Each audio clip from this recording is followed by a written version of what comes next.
That boy got no chill. That boy ain't got no chill. That boy got no chill.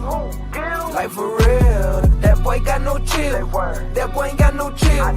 You gon' tell it to him straight, don't care how you feel. Daily feelings, I'm counting millions, this ain't no cap. Shoot through the ceiling, look how they act when I enter the building, like for real. What I look like taking it back. If I said it, then I meant it. Bitch, let's get it, gon' pull up the stats. Pull 'em up, I'm pulling up. Hop out, what we talking about? Big dog, don't need clout. When it comes to it, it's no doubt. Whole presence, legend. Control the room when I step in. Got it jumping off the meter. Welcome to Gil's Arena. On fire, no fever. Natural born leader. Official like a referee whistle. Been earn my stripes, no zebra. Hey, let's get it, let's get it. Triple double, you in trouble. Who want a versus? Lace on my sneaks. I do this here on repeat. I can do this in my sleep. You know I ain't lying. I be flying like I'm Zion. I be laughing, haters crying. Podcast doing numbers. Look like I'm handling my business. Always keeping it 100. Who want to smoke? Run it. Cause you talking like you want it. All I know is when it come to this basketball, you better bring that dog, yeah. That boy got no chill. That boy ain't got no chill. That boy got no chill. Like for real. That boy got no chill. That boy ain't got no chill. You gon' tell it to him straight, don't care how you feel. Oh, we back. Yeah, hey man, I ain't gonna lie. That song be having me jamming a little bit, just a little bit. I ain't gonna lie. That boy ain't got no chill. I like it. But nah, I got chill now. Are you're a chill Gil now? Yeah, I'm chill Gil right now. You see, I'm dressed a little bit better, dressed a little studious, you know.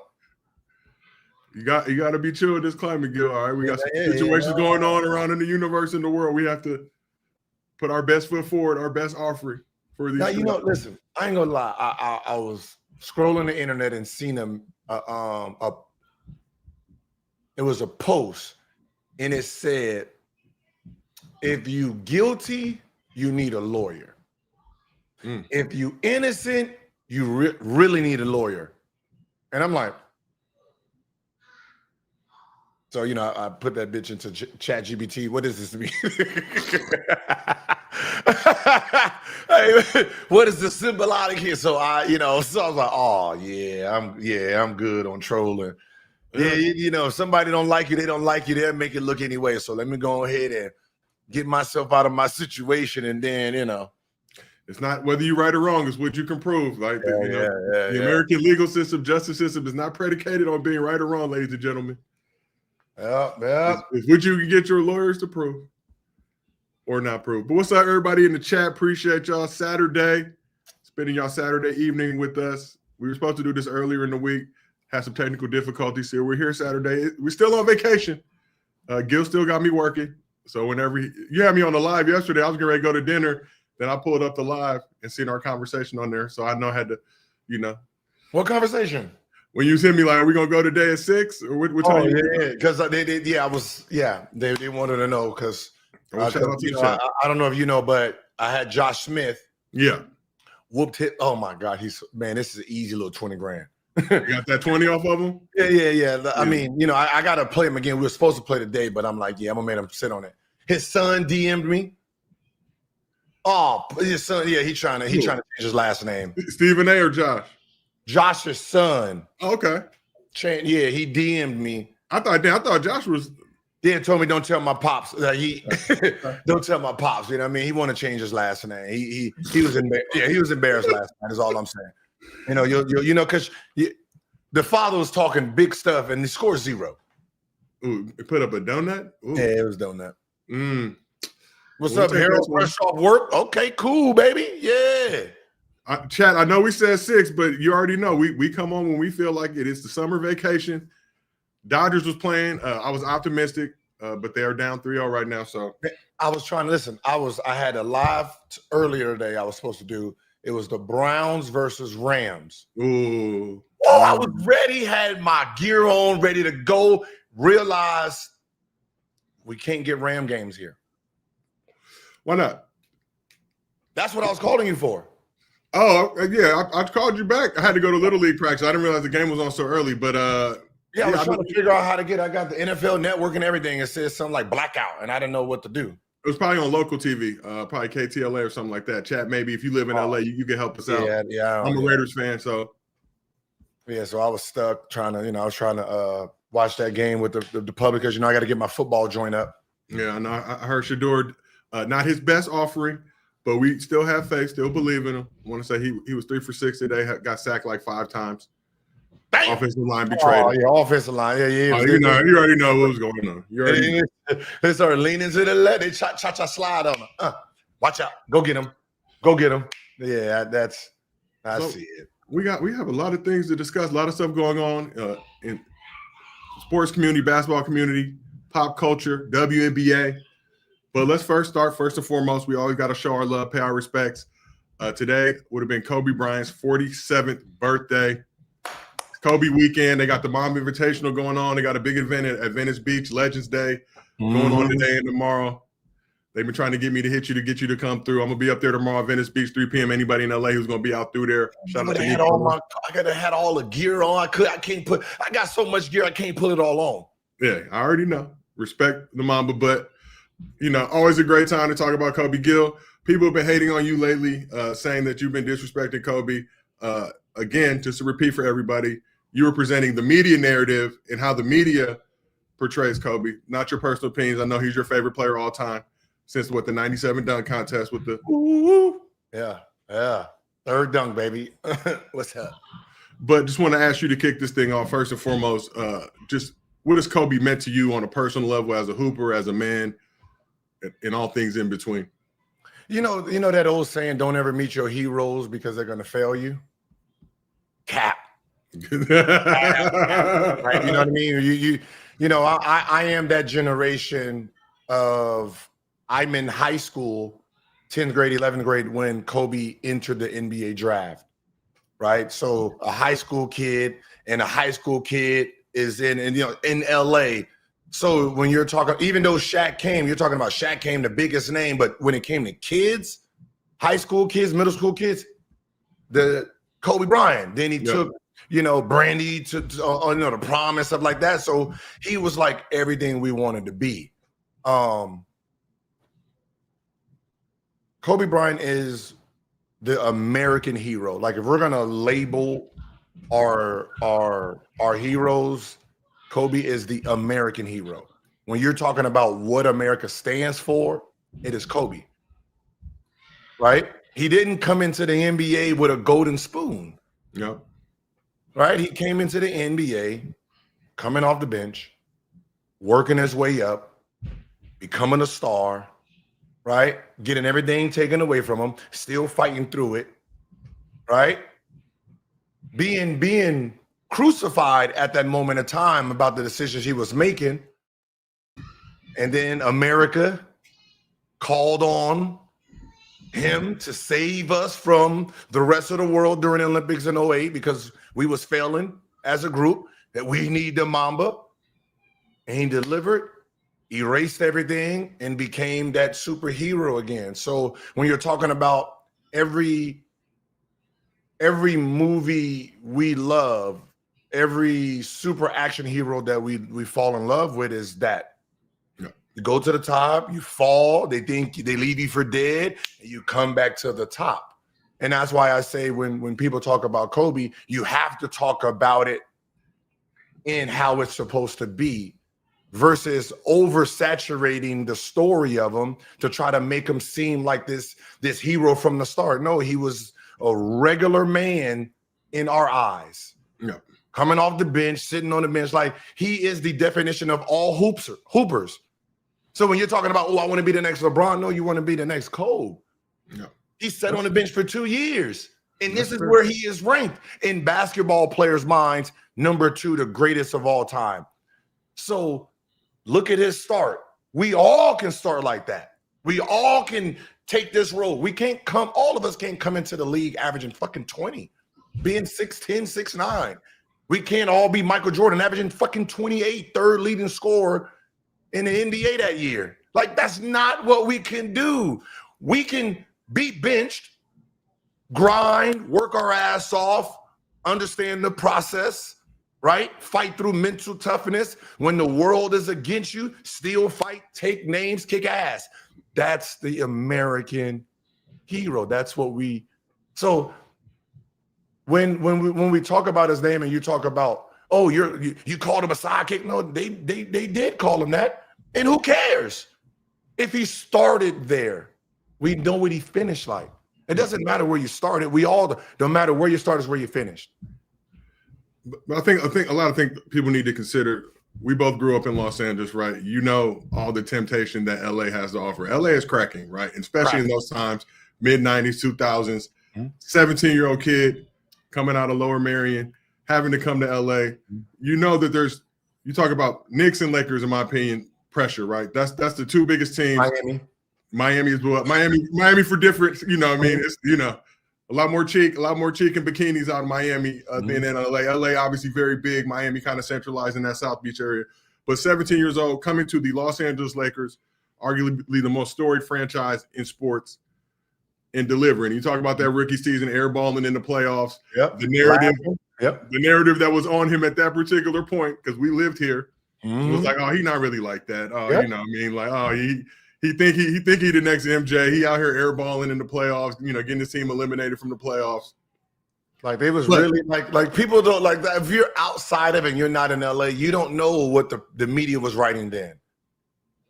Like you don't know what and I think what ended up happening is after he won his third championship and Jordan came back into the NBA, because Jordan is damn near everybody's favorite. When that Kobe slander was going on, everybody looked the other way because it was MJ, and people forget that was the reason he was being. Oh shit!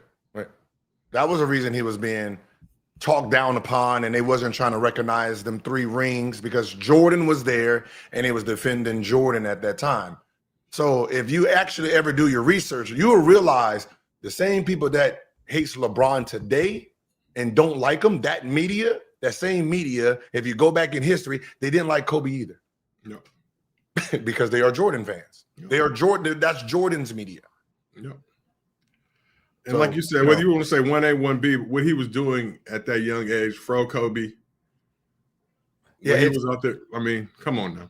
Man, it just you had to be a basketball player to really understand why NBA player. Because listen, you can use all your fucking stats all you want, right? All the stats. Oh, yeah, you got 20% of 30. You can use that on every player, unless you in the lion's cage with that lion. You don't know how dangerous it is, right? And there's no player that can say they walked in that lion's den and it was comfortable for them. See, the media, they on the outside. Oh, look at the percentage. Oh, shoot 20%. Oh, hey, go try to feed it. There, see, try to feed that. Don't tell us who's who. And that's why if you listen to any real hooper, they're gonna always say, if you don't have Kobe, LeBron, and Jordan as 1, 2, and 3, don't even start the conversation with me. That's our era. Right? I'm pretty sure you go back 60s and the 70s, they got the 3 that they like and so on and so on. But, you know, when it comes to media and players, media is going to have them where they have them. Players are going to have them where they have them. And the players ones is always going to be consistent. 2 or 3. There's no 4, 5, or 7. 2 or 3 off the rip. Usually the younger ones like 30, I don't know, 34 and under, 34 to 20 something. They have probably LeBron 2, Kobe 3, anywhere from 40, 46, 47 till about 35. You're gonna have Kobe 2. Yeah, and girls, you know, I'm a LeBron fan. I always want to preface that in all these conversations. I don't hide it. I don't shy away from it. But LeBron fans, Kobe fans used to be on each other's heads. Back in those days, very nasty, very toxic, a lot of negativity and nastiness between both. But for me, I grew up in Los Angeles. My dad played for the Clippers, so I was forced to be a Clippers fan. It wasn't my choice. Donald Sterling era was very easy to break off. But once Bron came to the Lakers, it was an understanding. A lot of Kobe fans kind of had this negative connotation around Bron when he came to the Lakers, but Bron fans, by and large, and then look, there's psychopaths on both sides, but yeah, that's a good fan. Respect the Lakers, right? Respect the Lakers, respect your tradition, respect what Kobe meant 20 seasons there, everything he meant for that franchise, and we're trying to build off of it. And you watch that Redeem Team doc, and you see how much Kobe and Bron rock with each other, right? And that's something I don't think a lot of people understand. Like, you know, they both were at their peak, you know, two of the greatest players ever, different human beings in their approach, their style, and all that stuff. But you sit them down in a room together and they can relate to each other because they know that they both put the work in and they both have done what is necessary to be in that conversation. And that's why I say most of these Kobe fans, these new ones, if they actually knew Kobe and understood Kobe, you wouldn't be fighting with a LeBron fan because y'all they had to go through the same teardown. Yep. People don't realize when they said, hey, Kobe, build your team around you, his first draft pick was the second year LeBron James. They said, all right, give me your starting five. He said, LeBron at the 1. he said LeBron at the 1. He said Dwayne Wade at the 2. Me at the 3, and then so you can see where his mind is because he's seen the gifts and he realized that kid is special. He's so unselfish that I get to do what I do and I can rock with the guy. That's when it was the Olympics. It was him and Bron. Yeah, you know what I mean. And so the fact that those are the two entity fan bases that's fighting now. Like y'all both are fighting over the same person. It's number 23. It's 23's greatness that's stopping everybody. Yeah. Y'all should team up. We should. Yeah, enough. Focus on the 23 takedown, which is don't do that. And beat the old head up. Let's go. Let's team up. Let's jump the old head. But that Redeem Team doc. It was fun playing in that, like watching like a real rock star, right? When you're talking about professionalism, interviews, right? Like I remember when he scored 81, his interview was like, yeah, you know, kind of twisting my ankle a little bit. I didn't know if I was going to play today. I didn't know if I was going to play today. Like the down play on 81 was just crazy. Yeah, I was a little sore. Wasn't thinking I was gonna play today. You know, I had to watch a little movie with my daughter. Like it was just so like only Kobe fashion. Only Kobe fashion. So, a question for you: talk about being in the Lions Den with Kobe. At what point do you feel like, as a player, you actually earned Kobe's respect when you were in the league? And that's where we connected. And when I said I met my hero, he embraced me. He embraced the work ethic because I showed up to the gym to watch him. Never missed a day. I'm there watching, learning, understanding. So he sees me every single time we played in the gym, just like him, watching respectfully. Then he can see my improvement, right? And when you're talking about just an assassin-like mindset, he only respects that mindset. So he don't want to see you back down from a challenge, right? It's all mental. So if you're not mentally ready for the war, he don't respect you. So think about Paul Gasol, his best friend. The world thinks Paul Gasol is soft. So he's a Euro Spaniard, but that's what I'm saying. But that's who Kobe rocked with. So that means he was mentally tough. He passed all of Kobe's mental toughness stuff that probably everybody else felt that he didn't respect. So when it came to understanding that, like if you see like there was games or all-star games where me and him are sitting next to each other because he didn't want to sit next to anybody else. Even doing all-star signing, we were next to each other for the 3 years because we all on the same mind. Same mindset. Yeah, I'm going for the MVP, even though I'm sitting on the bench. Yeah, right? And it's all-star game. And niggas not playing. Yeah, you are not getting the rock like that, sir. You are not. What's your favorite game? And this is why I say when people say, "What's your favorite game?" Everyone thinks it's the 60-point game. That's not that's not the game. the 39 is, when it comes to mental warfare, it's the 39 game. The second game against Kobe, because he said, when I come to DC, I'm shutting you down. So now I know he's coming here to do one thing. It has nothing to do with winning. He's coming here to show the world that I was a fluke, that was a fluke, and I won't get that off. So I told the team, hey, man, listen, I know y'all, y'all can have tomorrow. Tonight's game, this is about me showing him, I know you're here to stop me, and I'm going to fight to the death. And that's what that was. So me scoring 39, taking 29 shots, that was the point. I'm not backing down from this fight. Shook hands after, good shit. See you next year. There we go. So good. We got a question. They put $5 in the offer and play from the Out of Pocket Variety Show. Said, Gil, on a scale of A+ to F, how good of a perimeter defender was Kobe when he was the most healthy? Also, did he deserve all of the all defense teams? Okay, so I heard Jeff Teague's. And shout out to Jeff Teague, we're Club 520 fans, but I heard it as well. Remember, Jeff Teague is not in the league during them Kobe years like that. Also, Jeff Teague is only playing Kobe, 2 times a year, right? Kobe is a shooting guard.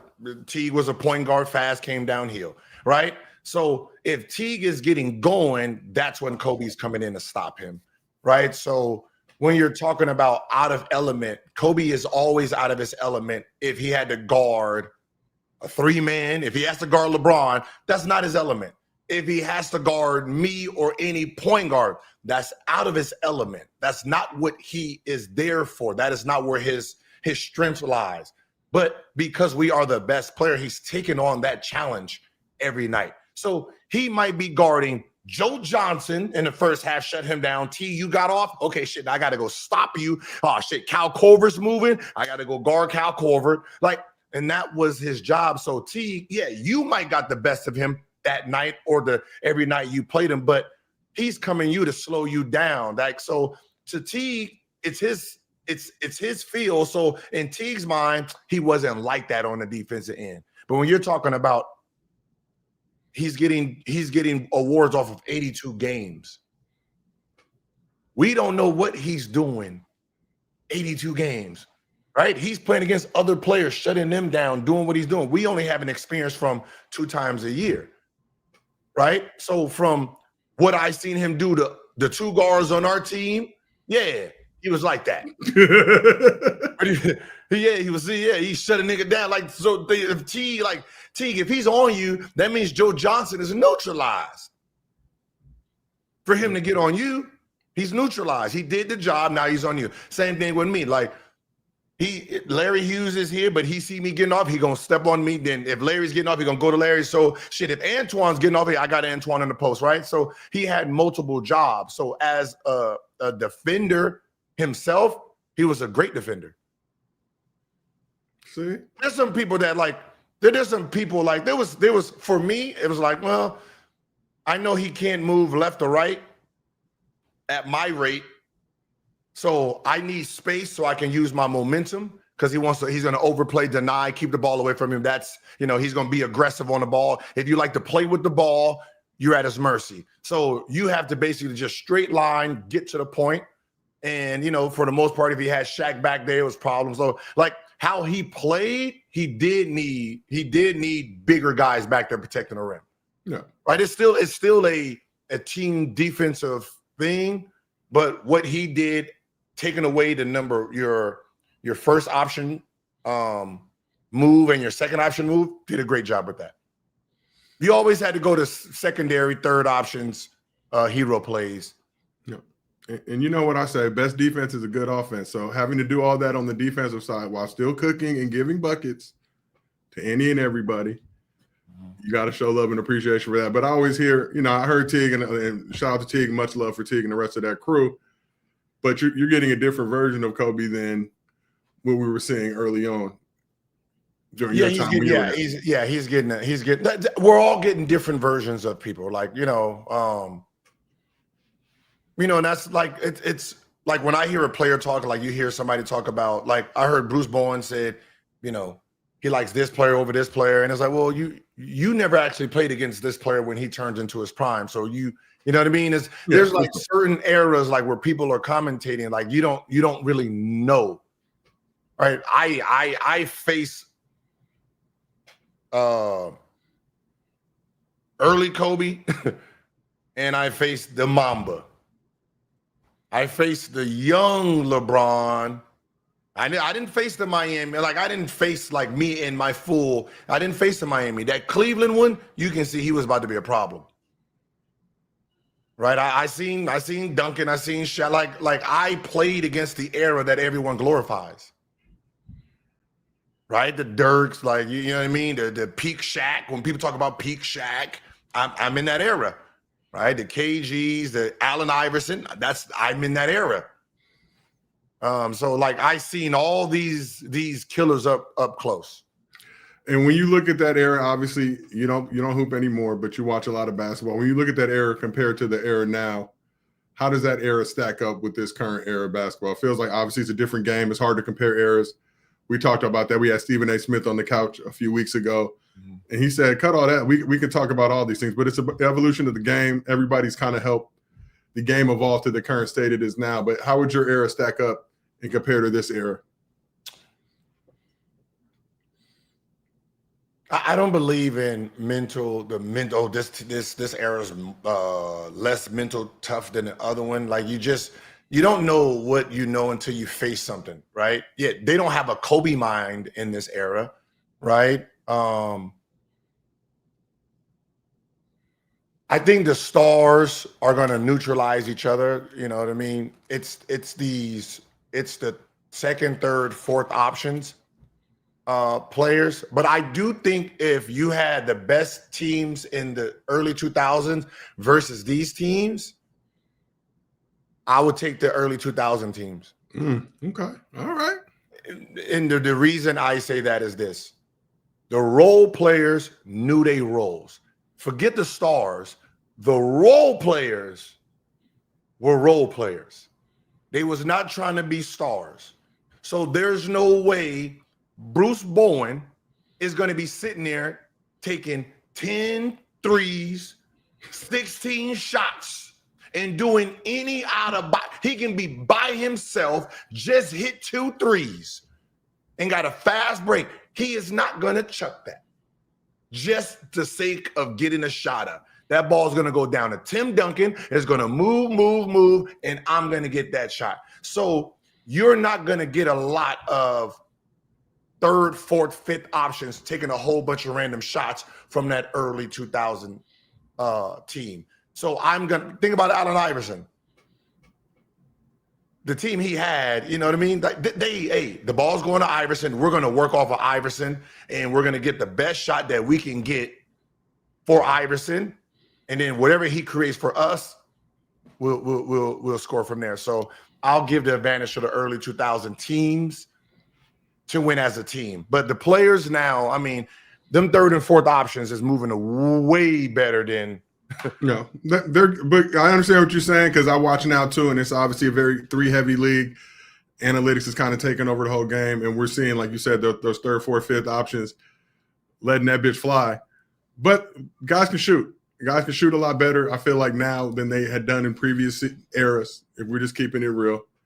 And you have guys that are allowed to do that, right? Like when we were coming up, you were 6'10", 6'11", get your ass in the post. Like you're not shooting threes. You're not giving people hezzy crosses. You're not doing all that. So you look at somebody like a KD as an example. Mm-hmm. KD in a previous generation, hey, that's cool, but go ahead. Like, you know, you got like Cliff Robinson and some people of that ilk back in those times that were kind of the anomalies that were allowed to do that. But it seems like now you got a guy like Wemby, right? And he's chucking threes.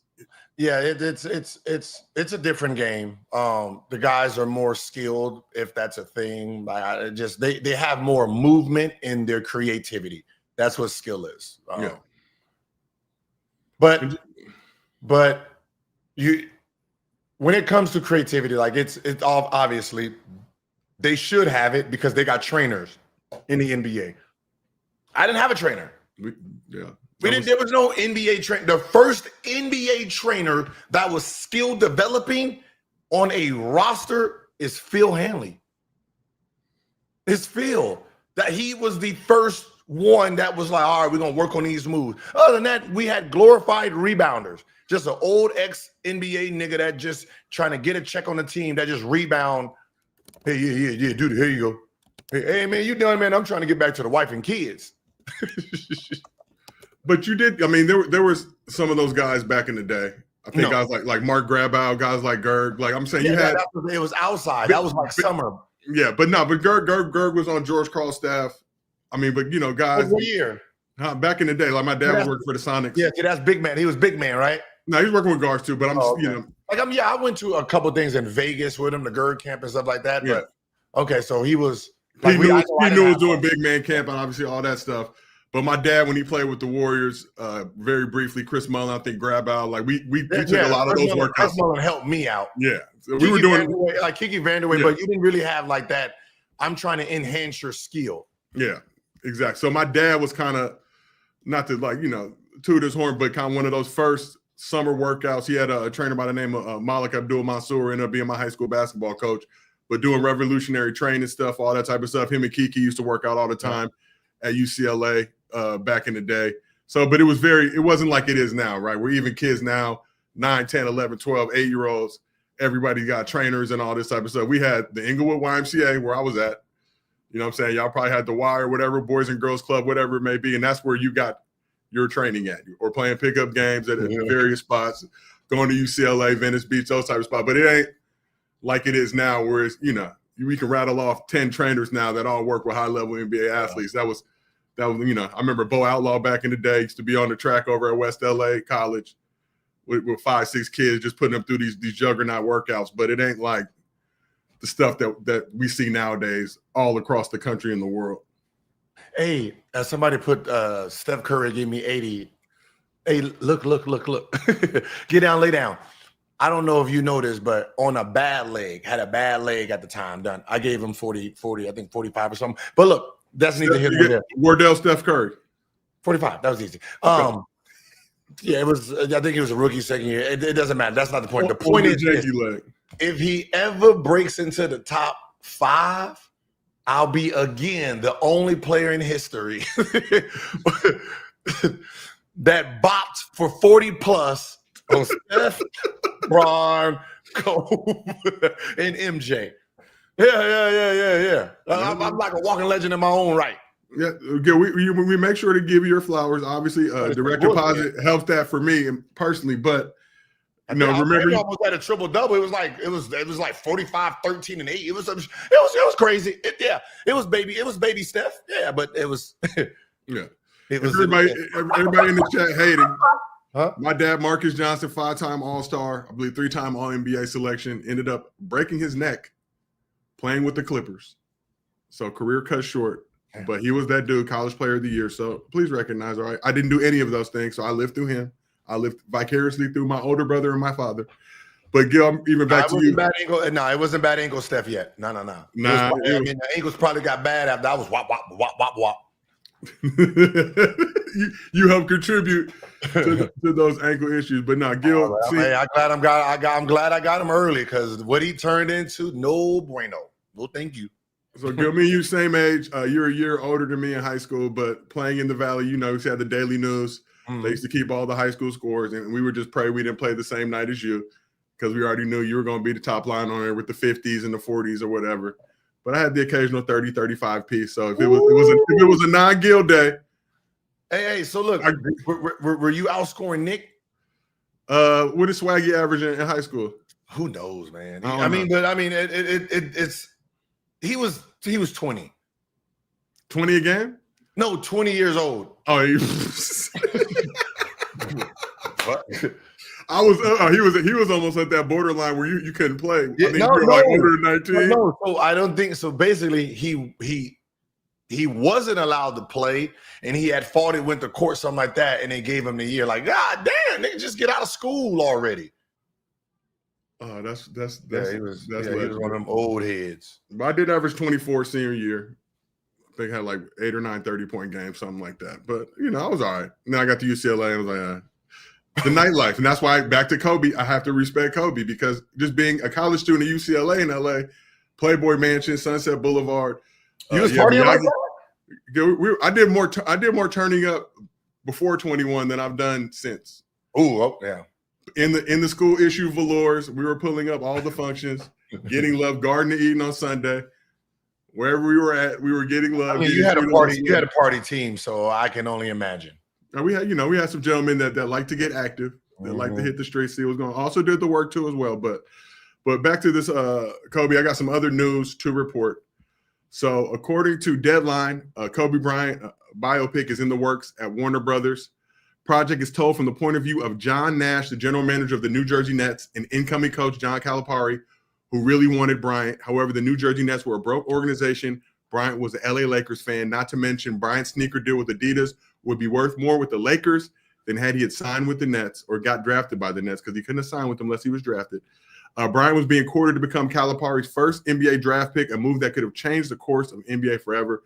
So this film that's in development being described as Social Network meets Air meets Moneyball with a thriller bent. What do you think about Kobe Bryant biopic? I mean, it seems like it's not even really about Kobe. It's about kind of this. I'm curious to see. Obviously, I've done some stuff in the film and TV side. I'm curious to see how you tell that story. It's supposed to be Warner Brothers developing it, but it doesn't seem very Kobe centric.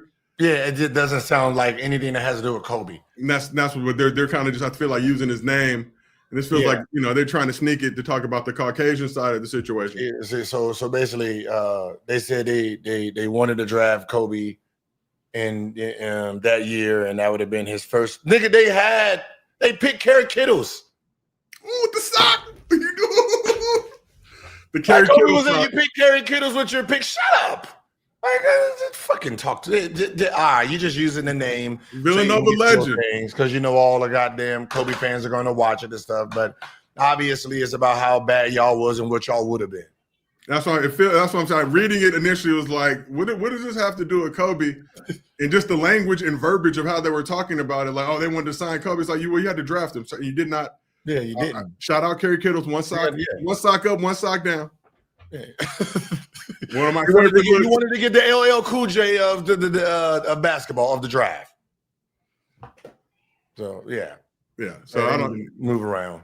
Yeah, thank you. I don't ever like to disrespect art creativity, but I'm just like, it's like, damn, you using Kobe's name, it don't really feel like this is a Kobe story. Like, tell me how he got to the Lakers. Give me Jerry West perspective. Give me what was going on with Charlotte. I hope Vanessa shuts that shit down. No, thank you, ladies and gentlemen. But it brings me to my other point. What's your favorite basketball movie? You had to pick one basketball movie. History of basketball movies. Blue Chips. Great film. Because that's when that's my Penny Hardaway fandom. Yeah, that a quality film. That's Butch. That's not all Butch McRae. Yeah, that's 25. That's Penny coming in. That's my shit right there. Shout out Ron Shelton. A great film. My dad was also in that movie. Not to name drop my pops again, but they filmed all of that. So basically, I think Shaq was first or second year, if I'm not mistaken. Penny was coming to the league. They filmed all that in Indiana, basically like converted a high school gym to make it look like the Western University College Arena. But we're more or less playing real games with these dudes. They put like 4 or 5 teams together, had a bunch of dudes who were, coming fresh out of college in the league, and we're basically playing games. So a lot of the actual basketball looks authentic in that. Shout out Ron Shelton, who did that, also did White Men Can't Jump. I love the movie, though. Shout out Neon Budo. But if it wasn't for that, if it's not that one, then my adult favorite movie, like Mike. Shout out. Bow Wow. Shout out to Bow Wow. Bow Wow only because I was in the movie. Not realizing I was in the movie. Calvin Cambridge. Yeah, so basically, I think we was in Philadelphia. We would have been in, I think it was It was somewhere wet and cold. So it was Philadelphia. It was the dunk contest with Jason Richardson. Okay. So basically, they were doing a scene part of the dunk contest. So Bow Wow was sitting right there, and then during one of the breaks, that's when he went out there and did tried to jump and all that shit, and they filmed it. So I was sitting on the side. So I don't know if I don't know what I was, but I never looked. But I was, when I seen the movie, it was like, hey, I'm in this movie. This was the dunk contest. I was there. I seen the little nigga right there. Like, oh, Bow Wow. Shout out Bow Wow. Bow Wow. Calvin Cambridge. White Man Can't Jump, also a good film. More of a love story, obviously, than a basketball film. Basketball is the spine of the film, though. Yeah, I know you ain't see me in the movie. I ain't see myself either, but I was there. That's what I'm saying. I was there. It was the dunk contest. I was there with Jason Richardson. So if you look closely, you might see me. Like, I was a little darker back then. Yeah, I was a little dark. Pop still spins the block, even almost 7 years old, still ready to spin the block whenever necessary. Yeah, but for me, White Man Can't Jump, just being, we got to go on set a bunch of times, got to see all like the rehearsals, all that stuff. Little known fact for people, Woody Harrelson, who played Billy Hoyle, I think actually played like D3 basketball, so he had some game. Wesley Snipes, absolutely no game whatsoever. So if you watch that movie again with that knowledge, you'll see how they had to cut away and do all the tight shots of the dribbling legs and all that stuff. No game. So they would do like workouts leading up to the movie, and nobody, like, they do like 3-man weaves and stuff like that. Nobody wanted to do anytime Wesley came up. Nobody wanted to do the drills with him because he was so nasty. Great actor though, fine gentleman, fine human being. Like I usually like. I mean, I like most basketball movies. Like I like Sunset Park. That was one of my shits. Like yeah, man, that was Coach Carter. You know, Above the Rim. Shit, Eddie. I mean, we could. White. Yeah. What else was Eddie? Yeah, the Sixth Man. You know what I mean? It's Sixth Man was a beautiful film. But let's keep this thing moving. Let's talk about the man in Los Angeles, Luka Dončić. Oh, As a LeBron fan, I'm ready to pass the torch. I'm not particularly happy with how LeBron's getting treated right now. Last year of his contract, no additional bread. Took Luka to a Backstreet Boys concert. Could at least took Bron to Usher or Lionel Richie. John Legend will be at the Hollywood Bowl next month. You take LeBron there. Take Bronny somewhere. Nah, Bronny's a Laker, man. Bronny's a Laker. I don't know if Bronny got invited to Backstreet. I don't know if Bronny got invited to the Backstreet Boys concert or what ended up happening. Obviously, we talked about Dan Patrick saying he should have been there. I don't know if he got the invite, if he was standing firm with Pops, showing love, not breaking rank as a fellow LeBron. But we got to talk about Luka. Luka playing in these Eurobasket exhibition games, getting ready for Eurobasket 2025. So last Saturday, he took the court for Slovenia in a warm-up game against Latvia. During the game, Slovenian teammate was pushing the Dončić, temporarily forcing him from the game. I think he left the game, what was reported as a knee contusion, came back and played in their next game.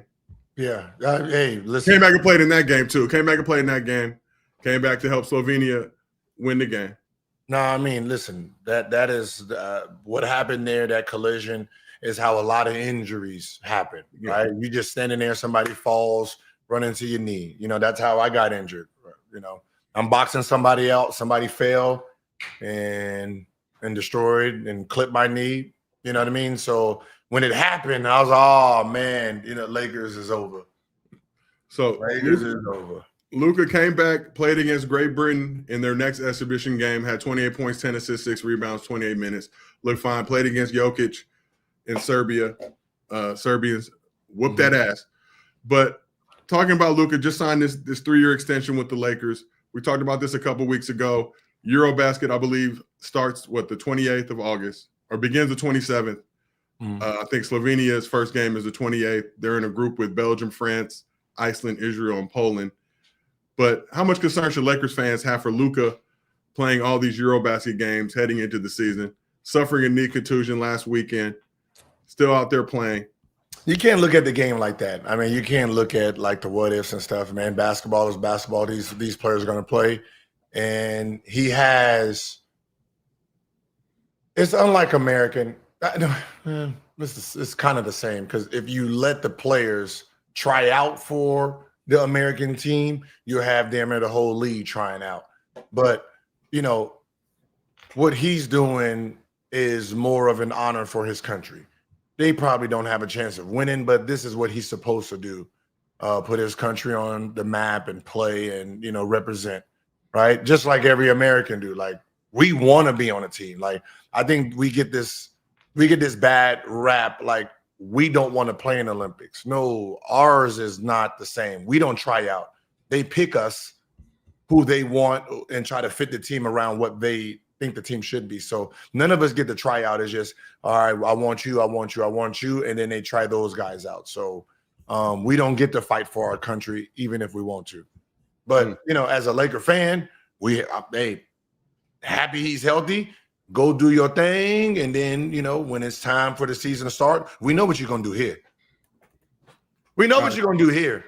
I'm gonna be real. As a converted LeBron Lakers fan, a little nervous about Luka playing all these games, especially just how last season played out.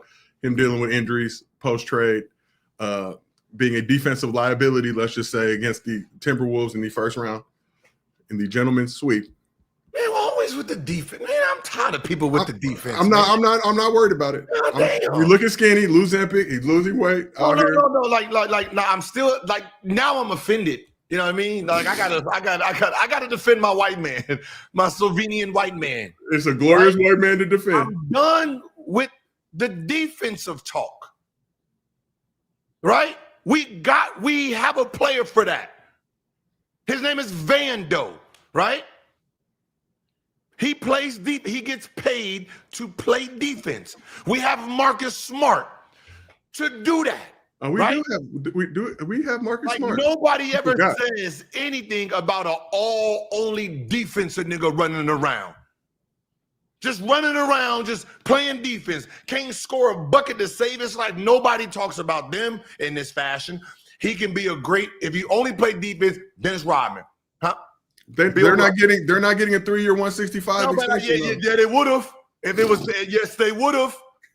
Niggas out there can't shoot, drip, nothing, can't do nothing. Just a block, a shot, rebound, and that's okay. They can play one side of the ball, and it's all right. So let my favorite player now do what he do. It's a glorious white man. Or from the hills of Slovenia. Rebound, swing it, make me cheer. Do the little step back, hit the little three. Let the defensive players do their job. Bruce Bowen did his job. Mm-hmm. Dirk didn't play no defense. He didn't play no defense. That nigga got a statue. Hey. Paul Pierce. Didn't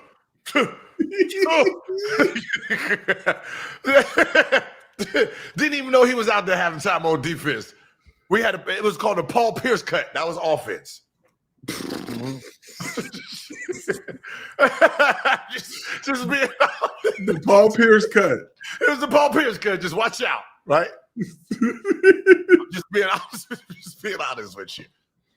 What? So no concern for Luka out there. And look, man, so shout out to those guys, Jokic, the rest of those guys out there all playing, representing their countries in Eurobasket.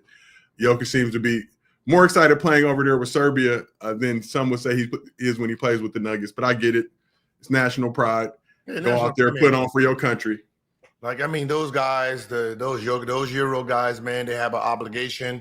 And, you know, the fact that, you know, they go back and give that effort and play, I mean, it's joyful to watch, man. I'm going to just be honest. Like, I know sometimes we wish we had like country ties like that too, where we are cheered when we're going out there representing. Yeah, I mean, it happens at the Olympics. But we're not the man on our team. Like, we just a nigga on the bench, right? Like you feel me? Like I'm representing the city. I'm representing, you know what I mean? I'm DC, and then when I get on a USA team, like, nigga, 2 minutes. We got to do it by cities. Damn, fuck, California's big as a country anyway. We got to do it by states. Like, I wish I could have played for the Cuban team. I would have been a fucking hero out there. Right? Think about me if I was on the Cuban national team, even if I knew that was a possibility. Bro, I would have been averaging 60. The team would have been averaging 60 as a team, right? So there's 6 extra points for everybody else. Y'all split that, right? Hippolito, whatever Juan, Carlo, y'all split that other 6. Goddamn it, I got this. I got this. me and Castro would have been like this. Shit, all the Cuban cigars, they would have named a Cuban cigar after me. The way I would have been goddamn rocking the goddamn points for the goddamn country, but I didn't know. They thought I was Panamanian. They thought I was Panamanian. No black. Hey, shout out Panama too at the squad. I was like, hey, man, how I get on this team, man? I just got cut from these niggas over here. He said Panamanian? Yeah, I think I can play the Panamanian. Shit. Shout out Gene in the chat. He said hibachi turning into mariachi. Yeah. Hey. I know, but it's fun times, man. When you can just go out there and be cheered and loved, man. I know black. You should have played for Cuba, because Cuba actually had a decent squad. My pops coached the Belize national team. I didn't know. And they played in the Caribbean. If I would have known, I didn't know that was a thing. I didn't know you can just switch sides like that. You Cuban. Fidel Castro. I would have jumped quick, bro. I would have been over there, man. All right, well, let's talk about some other Lakers situation going on. First and foremost, there's more Lakers stuff. LeBron Raymond James Sr. Gil, entering the last year of his deal. Listen, I'm just to be honest with you, man. Don't be dishonest with me, please. No, I'm just saying, like if he go to another team, right? Like, you don't have to bring him up. You still bringing up the Lakers every time, like, you know what I mean? Like, I'm just gonna be honest with you, fam. Like, you know, it's over, right? He's not leaving no more. We're not leaving. We're not leaving. He's not. Once like right now, he's already second fiddle, right? It's Luka time, and then, you know, if he goes, you won't hear me talk about it no more.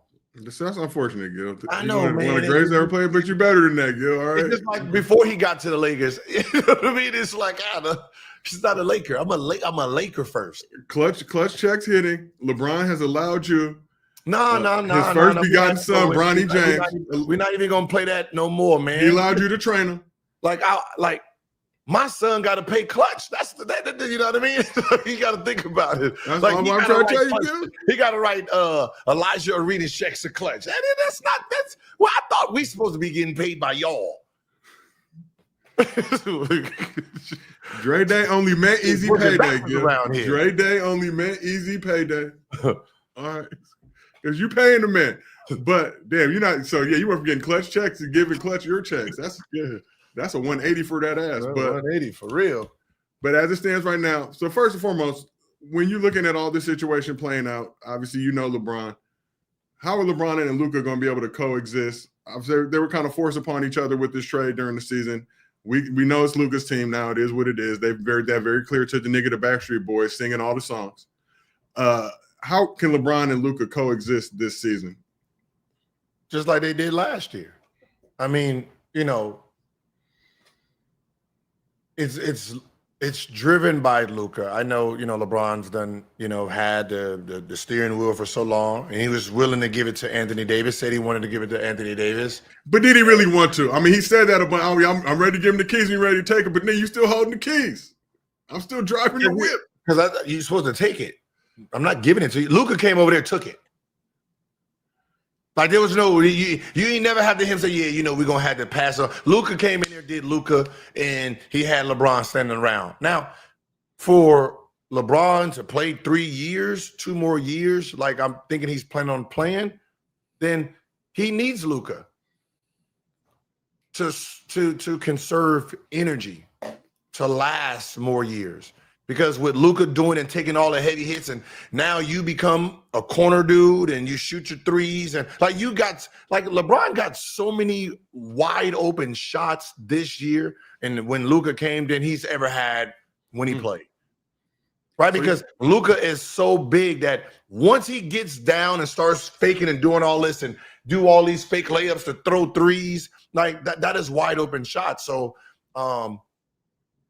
I wouldn't say it'd be a mistake for LeBron leave, but because this would be the easiest part of your career to last 3 more years if that's what you want him to do. You go anywhere else, you're going to have to do some lifting.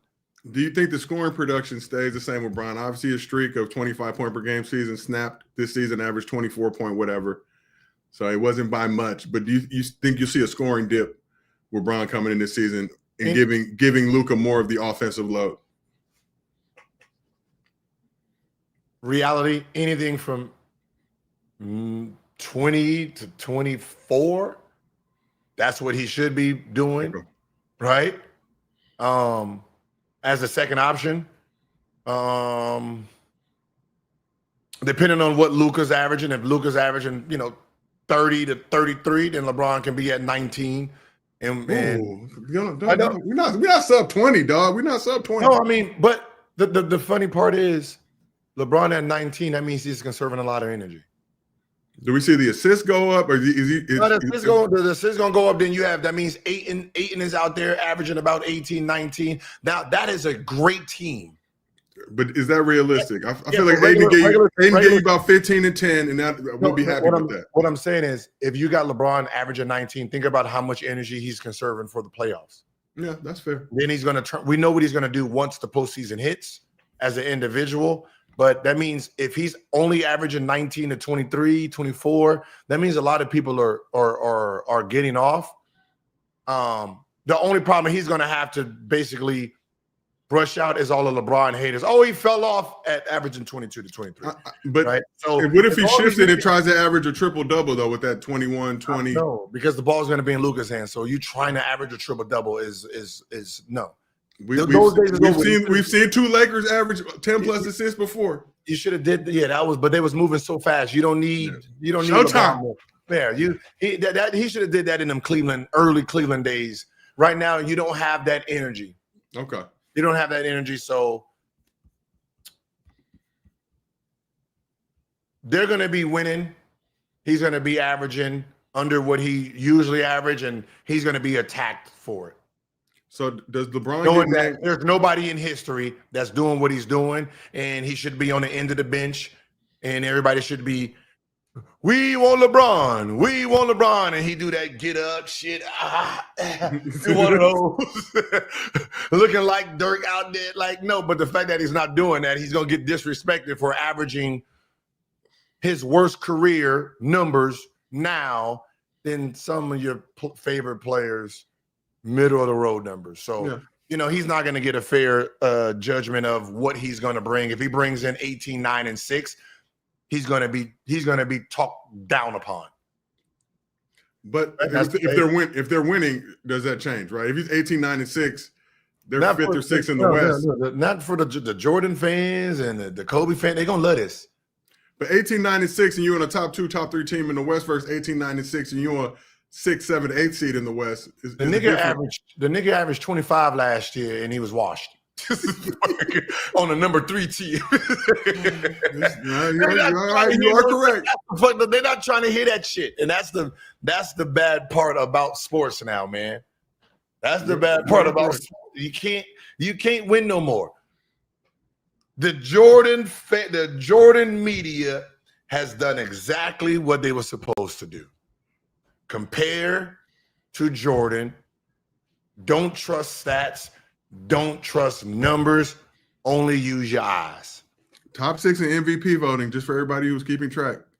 I say he's a top 6 player in the league last year, but no, he wasn't. Top 6 MVP voting, that's what that means. When you look at the most valuable players, there were only 5 people ahead of him in that race. Yep. So whatever y'all want to say, second team All-NBA.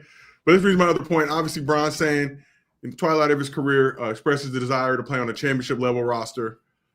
But as one of the greatest to ever play the game, we've talked about this. We had Norris Cole in the arena not too long ago, and he was like, "You can go either way with Bron. LeBron could do the farewell thing, or LeBron could just chunk the deuces and dip out. He wouldn't be surprised with either one of them."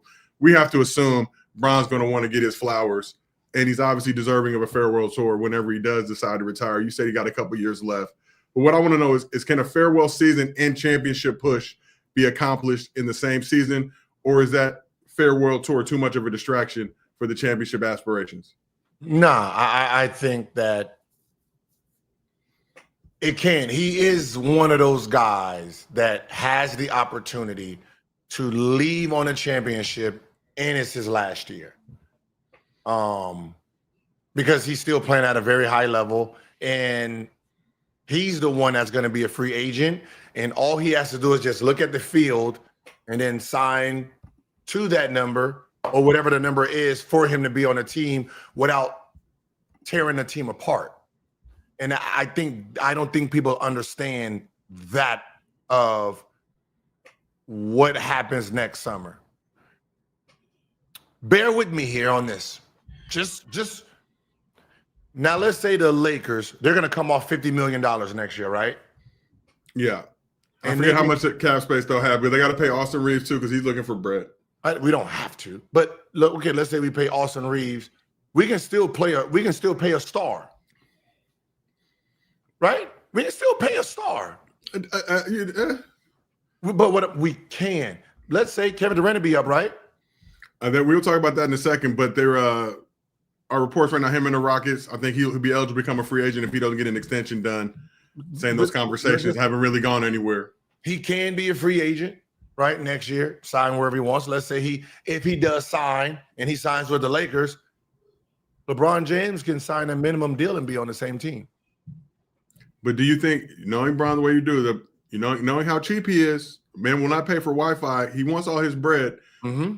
I think if he does that, that'll be a very, very beautiful gesture to be like, look, man, I'm just trying to go out on top and win. But that's the leverage he has on walking away with a championship, because he gets to be free, and then he can sit back and look at the landscape of the trajectory. So all you're talking about is like, all right, what did Lakers do? Okay, they signed this. Okay, cool. What did Cleveland do? Okay, they got these pieces. All right, who's favorite? Boom, boom, boom. And then he can make a decision and say, hey, I'm going to take a 1-year deal, blah, blah, blah. And then boom, he done enhanced this team and they are championship favorites. Do you think that converts a lot of the previous Lakers fans, kind of the old guard Lakers fans who were not really rolling with LeBron, even though he brought the hardest championship in NBA history to the Lakers in the bubble, even though he brought the first in-season tournament championship in NBA history to the Lakers? Do you think that moves him over and makes him more endearing and compassionate? Listen, the Laker fan, like, so if you're a Kobe fan, you don't give a fuck what LeBron do, right? Even though it's not even the same realm of being a Laker, like Kobe is a Laker, like the definition of a Laker, right? He is the Laker guy. Right? Yeah. No matter if you love Magic Johnson, you watched Kobe become from a baby to a grown man to saving you watched him for 20 years be what he was. So that's never going to be erased. So those Laker fans, those Laker Kobe fans, they don't respect the bubble championship. If you're a Laker fan, you respect the bubble because it's a championship and we're going to take all of them. Right? I don't give a fuck how you give it to us, because there's another team over there that got a whole bunch of 1952 championships that doesn't even make sense, because and they standing on 8 teams in the league. They standing on fucking 8 teams, and they got the number 1 pick and the number 2 pick playing on the same team, and you wonder why Wilt Chamberlain couldn't beat them. Nigga, they had the number 1 and the number 2 and the goddamn best point guard in it, and it's only about 6-7 all-stars on the team. 7 of us, goddamn. Shit. It's 7 players, 8 players on every team, and 7 of them are Hall of Famers on one team. Yeah. It would be hard to beat them niggas too. Fair. But all their championships came from that era. So we still trying, we're clearly the most, we are, like, the Lakers are the dynasty of the NBA since the NBA merged. Yeah, when it was actually real high level. Real bad. Yeah. I mean, so not this shit. So basically, as a Laker fan, you want all your rings. Yeah, for sure. You want all your rings. You don't care. We fighting history here. We don't got time for the semantics of it. Bubble championship, right? Underground championship, whatever it is, we want it. And we always talk to this point, and the chat is making this point as well. But we always say, bubble was so easy. Why didn't your team win? If the bubble was so easy, why didn't y'all win the chip? You don't have the mental fortitude to be at Disney World, locked down, Disney jail. And that's why listening to people say the bubble was the easiest when it was mentally the hardest makes no fucking sense. It's just another, it's hate. It was it's misguided love. Because the only thing you had to do was focus on basketball.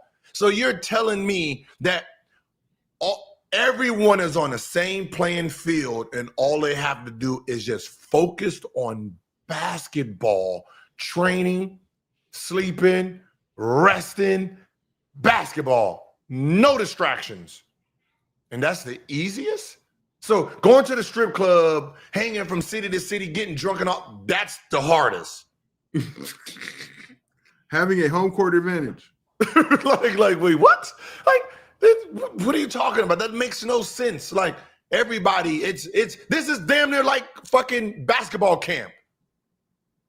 Everybody go to their room, lunch area, basketball. There's no, your mama can't come, your sister can't come, your kid, there's nothing. Now, we all focused on the same goal. Going into the bubble, Clippers, the media had the Clippers winning. Clippers. Chip City. Soon as they lost, yeah, this bubble ain't there this week.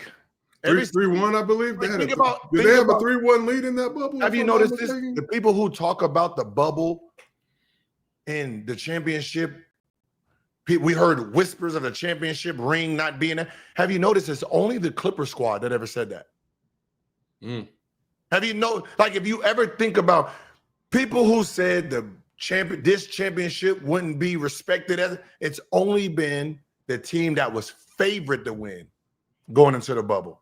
Well, I mean, Gil, in my opinion, Lakers were favored to win because before the NBA shut down, Lakers beat the Bucks. But the media, the media loved the Clippers. If you listen to every media back then, it was the Clippers. Did we ever hear Jimmy Butler and the Miami Heat say the bubble was some bullshit? No, right? Did we hear Giannis say it was some bullshit? Did we hear Jokic and them say it was some bullshit? No, the only team that players said, people said it wasn't going to be like that and nobody was going to respect it, so we was ready to go, was the Clippers. Clipper player. We was ready to go home. Yeah, and then soon as you're not built for this. Yeah, as soon as they lost, the media was like, oh, man, this ain't it. Who respects the bubble? Who respects the bubble? But the bubble built some great talent. That's where Luka came from. Luka gave the Clippers everything they deserved. He stepped up. That's where Giannis was made, in the bubble.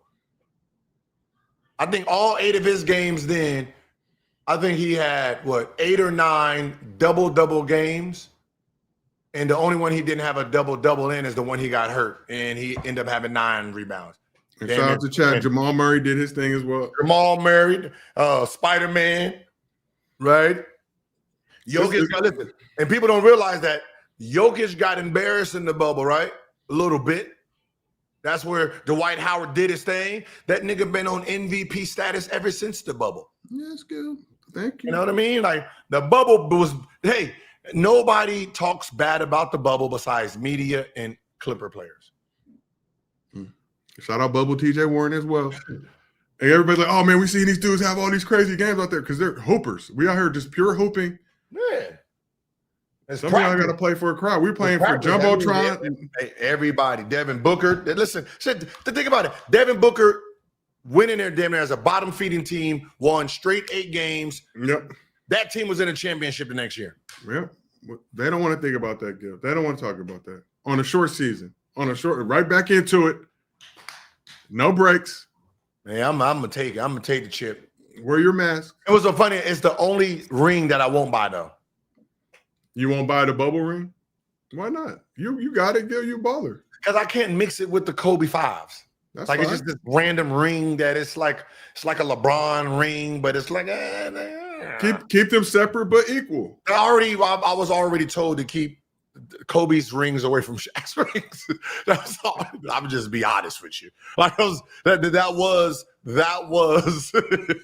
a message to do. Just make sure these 2 big ass rings, these self rings, keep them away from the other 3.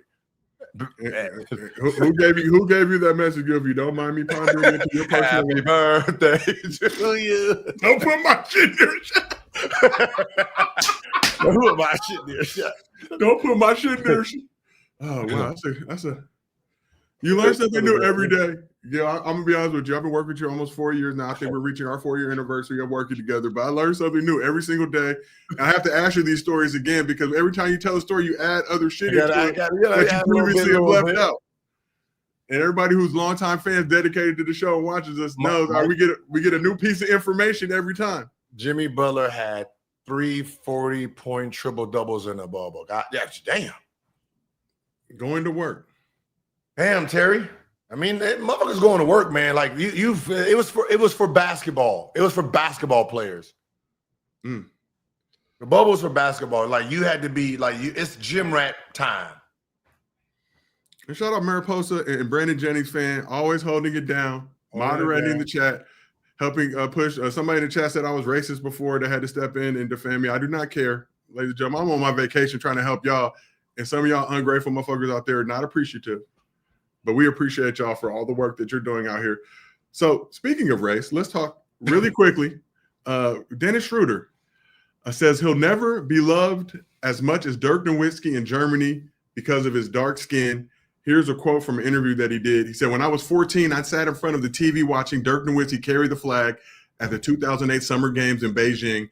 Back then I thought, how cool. There's no greater honor. It's a great honor, but for me, it will never be the same as for Dirk. I will never receive the same love in this country because I am dark-skinned. How do you feel about that, Gil?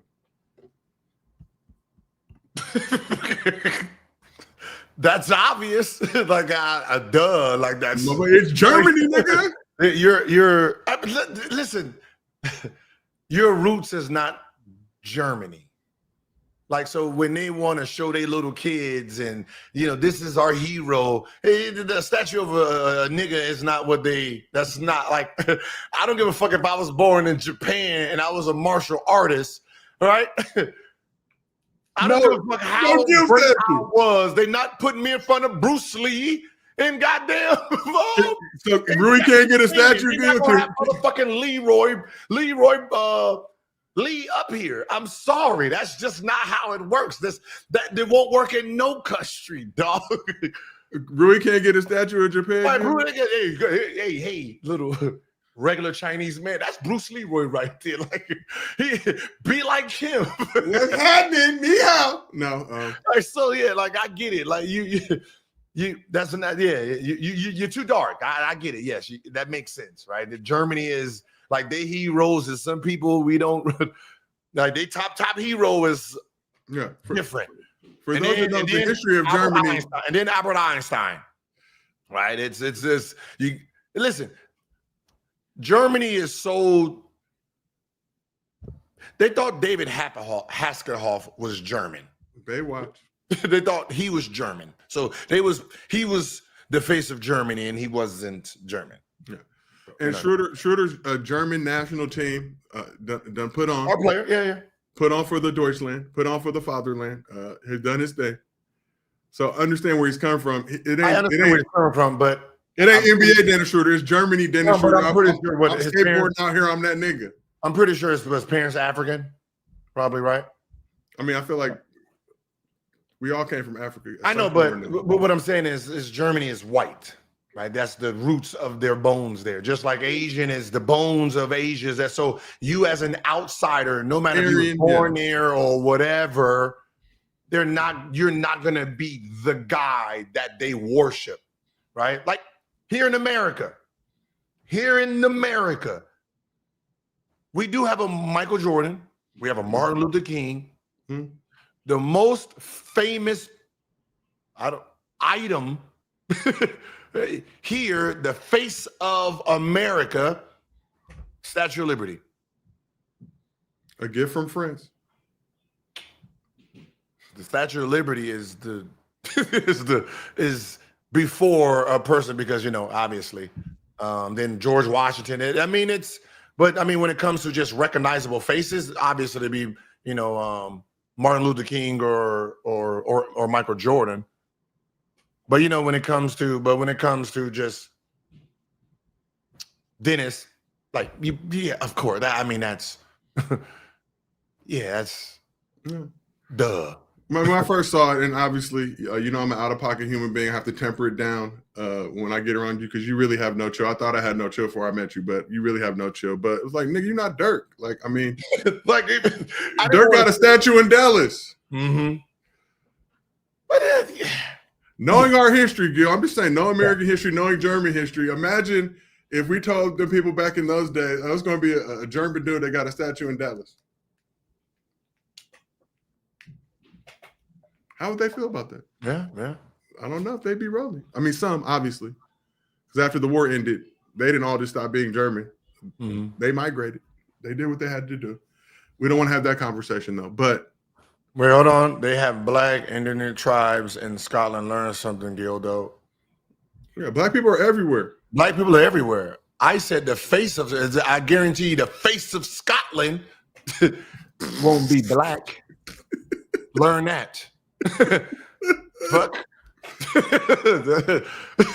All right, I'm pretty sure the face of India won't be a Chinese man. Okay. Shout out Boss Man 615. He said Dirk ain't never been traded 5 times in one day. This is fair. Dirk known for the to-go place with the aluminum foil. I could just imagine going to India and the face of India is a Chinese man by the name of Juan. Like, yeah, come on, man. Like, let's just be honest. I know black. Okay, so just wanted to talk about that. Saw that quote out there. Statue of Liberty is actually modeled after a black woman. Oh, I didn't know that. Is that true? Hold on. Let's ask Chat GPT. I mean, it was gifted from France. Let's find out. Hold on. So while there are rumors and theories suggesting this, there's no evidence to support the claim that the statue's original design was intended to represent a black woman or that the design was changed to appease white Americans. Not sure. So I can't confirm or deny. It's just with the internet.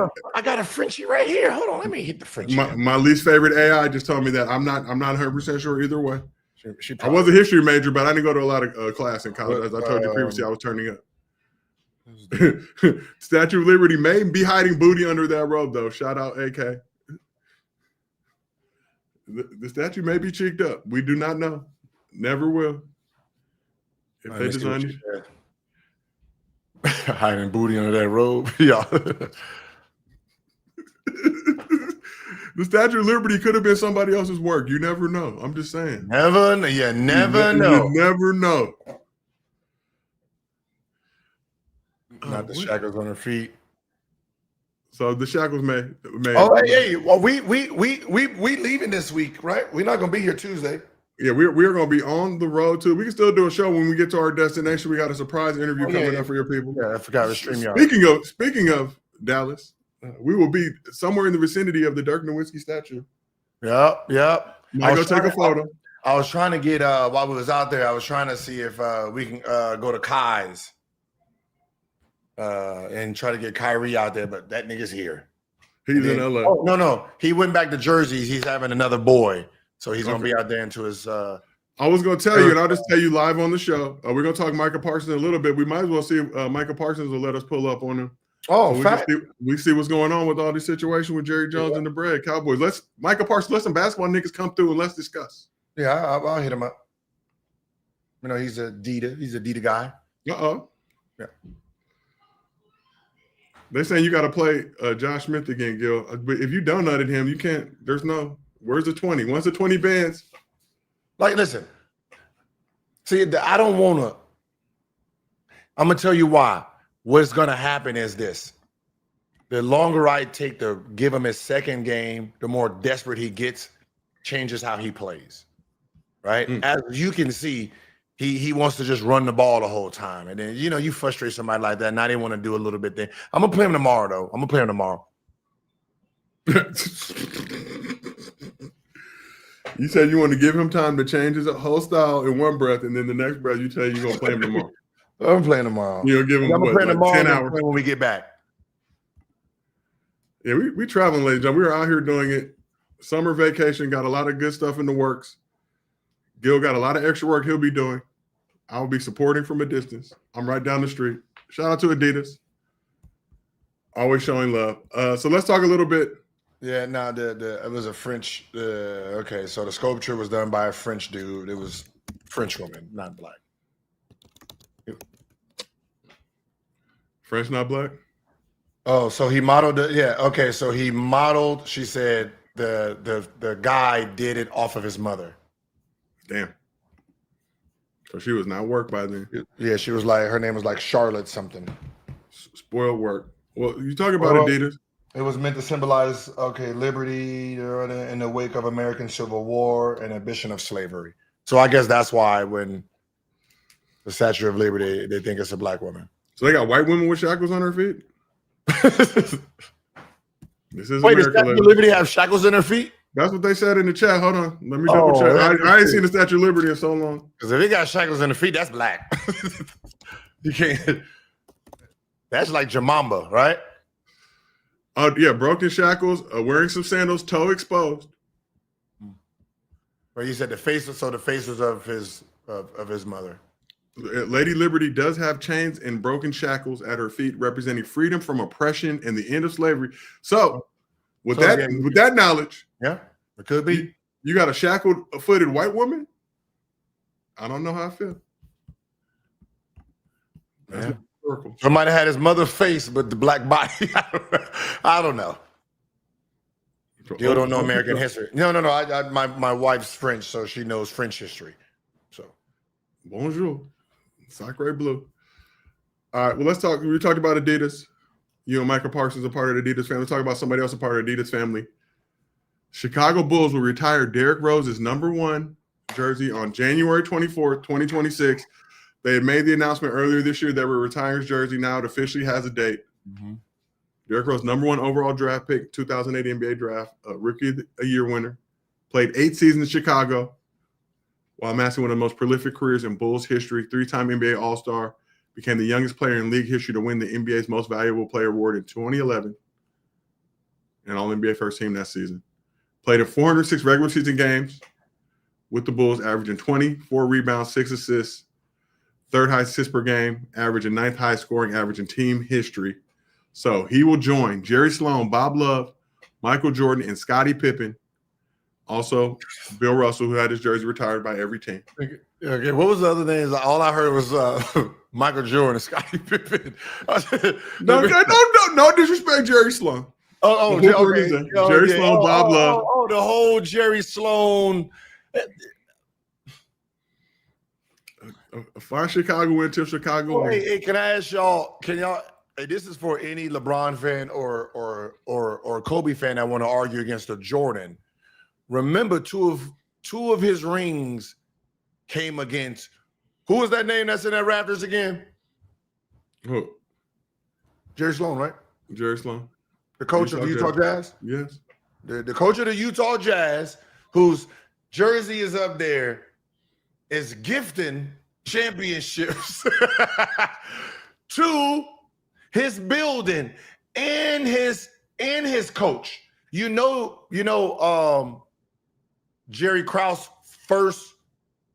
He drafted Sloan. Hmm? Yeah. What? Jerry Krause was hold on. Let me see. I gotta take a trip back down memory lane. So Jerry Sloan was drafted by the Baltimore Bullets, but spent the bulk of his career with the Chicago Bulls. He started the Chicago Bulls assistant and was their head coach from 79 to 82 before going over to the Jazz in 1985 as assistant, taking over as head coach in 1988 to 2011. Ooh, interesting. These interesting times. Illinois native. Hey, now listen. Carmelo's sitting there backing, and then Michael Jordan steals it. Jerry Sloan, do with this information what you will, check. Jerry Sloan, born and raised in Gobbler's Knob, Illinois. I don't know who's been to Gobbler's Knob. I was right.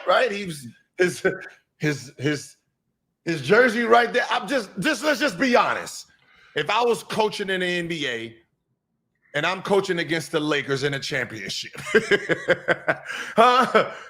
do you think? And it's the last championship between. Who is Boston Celtics is tied with the Lakers. and I'm coaching against the Lakers in the championship, who you think actually is about to win? I dare you say Boston. Jerry Sloan, born and raised in Gobbler's Knob. My jersey is in the Lakers' goddamn rafters. Crazy as shit. Do we have anybody in the chat who's from Gobbler's Knob, Illinois, by chance? Which one? Ladies? Ladies? We don't need to ladies. Ladies. Who from Gobbler's Knob? Live on the knob. Hey. No Gobbler's Knob, brother. Does anybody who lives in Illinois, Chicago, or any of that area know where Gobbler's Knob is? Is this a real thing? Man, put it like this. How about this? Do you know a Gobbler's Knob? Do you know one? Right? Tagger. I'm on Google right now. It said born and raised in Gobbler's Knob, Illinois, 15 miles south of McLeansboro. Just say Tagger. Tag that throat goat. Mm-hmm. There's Gobbler's Knob all over the universe. But nah, it's okay. I didn't want to go there, but I just saw it. I saw it in the Google search. Did not have that planned in the rundown today to be talking about Gobbler's Knob, Illinois. But let's talk about Derrick Rose. I mean, when you look at D Rose getting his jersey retired by the Bulls, good decision, right? We rolling with it. Yeah, I fuck with that one. Because you guys aren't always supportive of jersey retirements. So that's one you can get down with. Yeah, I get down with it. I kind of changed my stance on who deserves it and who doesn't. So. And why did you change that stance, Gil? Because of the Michael Parsons thing, right? Yeah. The understanding of it is your relationship with that organization is what gets that jersey retired. You know what I mean? So how how the guy who owns that team feels about you, if he wants to put your name in the rafters, he will. If he don't and he don't like you, then it won't. So, you know what I mean? So, people who got jerseys that's retired and their game was ass, then their personality was the shit. And that's what that owner, respected more. What? But their personality, their game was ass, but the personality was good. Personality, enough. Yeah. Personality. Good enough. So, I'm going ahead and put the man, I like him. And we've talked about this lightly before, had some in-depth debates in the arena. Derrick Rose obviously dealt with some injury throughout his career. Safe to say his peak was significantly impacted by injury, but still youngest MVP NBA history. Do you feel like he has enough of a resume to be in Hall of Fame consideration? No. You do not? No. When you're talking about the Hall of Fame, you're talking about the body of work. And, it's not a one moment, in time, it's the youngest MVP ever. That's not how it works. It's just he has one MVP, he has 3 All-Stars, and then he don't have the body of work that will get him into that nod, right? It's not like he did it backwards, where usually you get your stats, right? You get your stats, and then when you start peaking as a player, you win the championship. So you have at least 13,000, 17,000 points with the MVP, your 6-7-time All-Star, 6-7-time All-MVP, then bam, yeah, you're in there. But he got his MVP so fast, he didn't have the body of work yet. He got an MVP. He was a one-time All-Star, one-time All-NBA player, and then boom, he's a MVP in that same year. So it kind of like, damn, yeah. You know what I mean? Then he gets hurt. It took away his trajectory. You're talking about a guy who would have been a 12-time All-Star, 12-time All-NBA player type of prodigy. Yeah. Championship, probably possible, another MVP. Like you know what I mean? It just took away his career to the point where it's like a player will argue, like I'll argue for him because we know what that talent looked like, but it ain't off of what we think it would have been. This is what we have. This is all you can go off of. He don't have a college. He don't have, the college basis part of it. So it's 2-time All-American, I believe, in college. In college? No, he played 1 year. He only played. Wait, He was one and done. Oh, right. Let me see. Yeah, he came in at 20, so he was the one and done. Okay. Well, this might be high school All-American. So McDonald's All-American 2007, Illinois Mr. Basketball 2007, Rookie of the Year, All-American in college. Yeah, it just it just happens, man. It just sucks. Unfortunate, but if the Bulls decided we want to put his statue out there, I don't think nobody from Illinois is gonna be like, no, don't do it. He is Illinois, right? You're talking about the that's where he's from. That's why his love is there, because he's from there. He performed there. He was a middle school hero. He was a high school hero, and then he was an NBA hero. So the love of Derrick Rose in Chicago is up there with MJ. I don't know, because I'm not there in real time, but I'm pretty sure the way they talk about Derrick Rose, he's up there with MJ. And what MJ did for the city is, So all my Chicagoans that are watching the show in the chat right now, do you agree with Gil's assessment, what he's saying in terms of, hometown hero, right? Yeah, hometown hero. I will go back and watch D-Rose high school highlights sometimes when I'm bored. He dunked on this dude in the United Center, but waited for him, came down, waited for him. Yeah. One of the most devastating dunks I think I've ever seen. Derrick Rose, not from Gobbler's Knob, ladies and gentlemen, like Jerry Sloan. I'm not up there with Wild. He's up there with MJ. I'm pretty sure for Chicago, he's in front of Pippen as a Chicago favorite. Okay. Right? Then it's just him and fucking shit. I don't know. So you sent me this. We're gonna keep this thing moving. Hold on, let me find it. Oh, there it is. You sent me a Bleacher Report a couple of days ago. Put up a post, carousel, if you will, NBA jersey retirements you don't know about. I knew about some of these, but we knew Michael Jordan's number 23 was retired by the Miami Heat as a sign of respect. Glazer. Yeah, Pat Riley, the ultimate MJ Glazer, which is why LeBron didn't wear number 23 with the Heat. He wore number 6. Then obviously eventually Bill Russell's number got retired as well. I didn't retire Magic Johnson's, but that's neither here nor there, because that's who gave him his first championships and his job. But that's neither here nor there. Keep going. This nigga Magic beat a whole disease, ladies and gentlemen. What are we talking about? Triple-double. Go look at it. It's Magic. It's who his name was created from. I just seen Magic a week ago. He looked healthier than all of you. He didn't have no relationship with Michael Jordan. Gobbler Schnobbler. That's all that is. Gobbler's Knobby. He is the Chicago. What is that? What? Knob? Gobbler's Knob. No. What is the Chicago name? We found one. What? What is that name called? What do you mean? You says anybody live in where? Gobbler's Knob. Gobbler's Knob. Gobbler's Knob. There we go. Jerry Sloan, born and raised Gobbler's Knob. The ultimate MJ Glazer. So you got Michael Jordan, number 23, retired by the Heat. Nick Collison, number 4, retired by the OKC Thunder. That's real. Chad, is that real? The Bleacher Report posted. I'm not even hating. Shout out Nick Collison. Okay. Legend. You got OKC. Of course, it's OKC.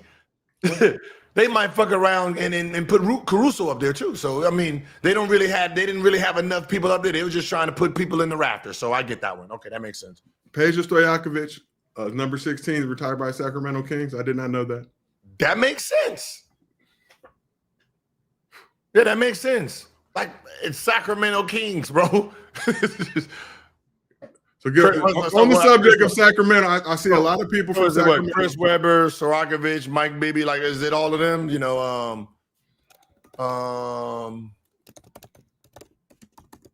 Number 23 would be.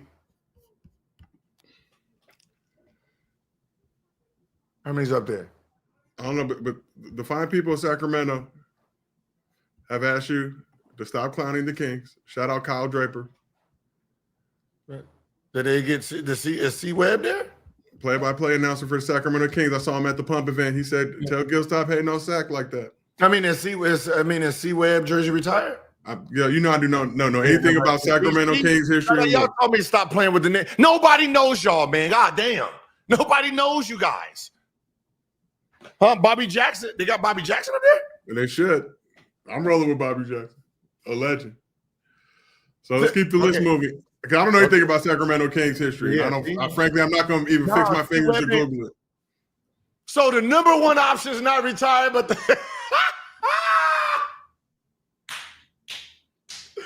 oh my God! Oh, fucking Vlade Divac probably did that. That was Vlade. I forgot Vlade was the general manager, so he was like, "Hell yeah, I got you, Stowe." Okay, that makes sense. Mitch Richmond, Mitch Richmond got to be up there. I saw Mitch Richmond at the pump thing too. I told him he got to pull up to the arena. He's in the area. All right. Okay. So Swakovic. Okay. All right, I'm not going to Google anything having to do with the Sacramento Kings. No disrespect to Sacramento. I got to find that amount of time on this world. Sean Marion, number 31 by the Phoenix Suns. Okay. Rolling with it. Yeah. Tony Allen, number 9 by the Grizzlies. He earned that one. I'm rolling. Now he earned that, like he earned, even though he started with the Boston Celtics. When you talking about just a player that grinded, like he's the Bruce Bowen of Memphis Grizzlies. So yeah, I like that one. So then we got Zydrunas Ilgauskas, got us a number 11, retired by the Cleveland Cavs. You not rolling with Zydrunas, Gil? Hold on. I guess before LeBron, and he's probably played his whole career there. Besides when he followed LeBron in Miami. So okay. So Udonis has him number. Center there. Yeah, okay. Udonis has him number 40, retired by the Heat. I respect it. I respect it. After everything he did, legend. Bruce Bowen, number 12, retired by the San Antonio Spurs. You rolling with it?